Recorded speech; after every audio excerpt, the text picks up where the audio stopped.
Hello guys, అందరికీ నమస్కారం. నేను ఈరోజు పన్నీర్ సాలడ్ చేయాలనుకుంటున్నాను.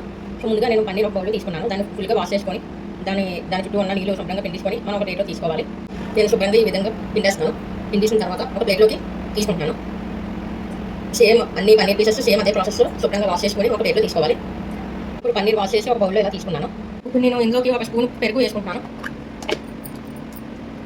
కొంచెం గరం మసాలా, కొంచెం ధనియా పౌడర్,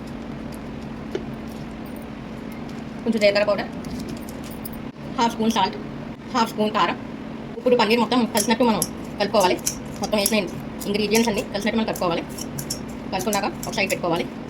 చూసారా ఫ్రెండ్స్, ఈ విధంగా కలిపి సైడ్ పెట్టేసుకుంటున్నాను. నేను ఒక ఆనియన్, ఒక కుకుంబర్ చిన్న మొక్క కట్ చేసుకున్నాను. మీరు పీల్ చేసుకొని మనం కట్ చేసుకుని సైడ్ పెట్టుకోవాలి. ఇప్పుడు నేను ఈ విధంగా కట్ చేసుకుని సైడ్ పెట్టుకుంటున్నాను. నెక్స్ట్ నేను స్టవ్ మీద ఒక కడాయి పెట్టుకున్నాను. ఇప్పుడు అది కొంచెం అందులో ఇప్పుడు ఒక స్పూన్ నెయ్యి వేస్తున్నాను. ఇంట్లో చేసిన నెయ్యి ఆయిల్ వేసుకుంటున్నాను. మీకు ఏ నెయ్యి దొరికితే ఆ నెయ్యి వేసుకోవచ్చు, లేకపోతే ఆయిల్ అయినా వేసుకోవచ్చు. ఇప్పుడు ఇందులోకి ఎందాక సైడ్ పెట్టుకున్న పన్నీర్ మొక్కలు తీసుకుంటాను. ఈ పన్నీర్ మొక్కలు కూడా బాగా రెడ్ కలర్లో వచ్చే వరకు మనం ఫ్రై చేసుకోవాలి.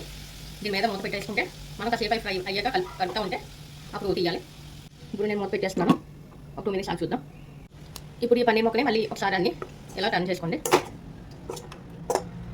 మళ్ళీ మూత పెట్టండి. మళ్ళీ మూత పెట్టేసుకున్నాక మళ్ళీ తర్వాత చూద్దాం. ఇప్పుడు ఇలా మూత తీసి చూద్దాం ఫ్రెండ్స్. కొంచెం ఈ విధంగా ఫ్రై అయిపోయాక ఇప్పుడు ఇందాక తీసుకున్న ఆనియన్స్, కుకుంబర్ వేస్తాను. క్యాప్సికమ్ ఉంటే ఇంకా బాగుంటుంది టేస్ట్. ఇక్కడ క్యాప్సికమ్ దొరకదు మాకు, సో క్యాప్సికమ్ వేయలేదు నేను. క్యాప్సికమ్తో ఇలాగ మొత్తం అన్నీ కలిపించుకుంటే సరిపోతుంది. నేను ఇంకా ఉప్పు కారం ఏమీ వేయట్లేదు, ఎందుకంటే ఇలా చేశాను కదా. డైట్ ఫుడ్ కాబట్టి ఎంత తక్కువ వేసుకుంటే మంది. చూడండి ఈ విధంగా ఫ్రై చేసుకోవాలి. కాసేపు మూత పెట్టేసుకొని వాటిని మగ్గనివ్వాలి. ఇప్పుడు మూత తీసి చూద్దాం. ఈ విధంగా మగ్గిపోతే సరిపోతుందండి. ఇప్పుడు మనం ఒక గిన్నెలో తీసేసుకొని సర్వ్ చేసుకుంటే సరిపోతుంది.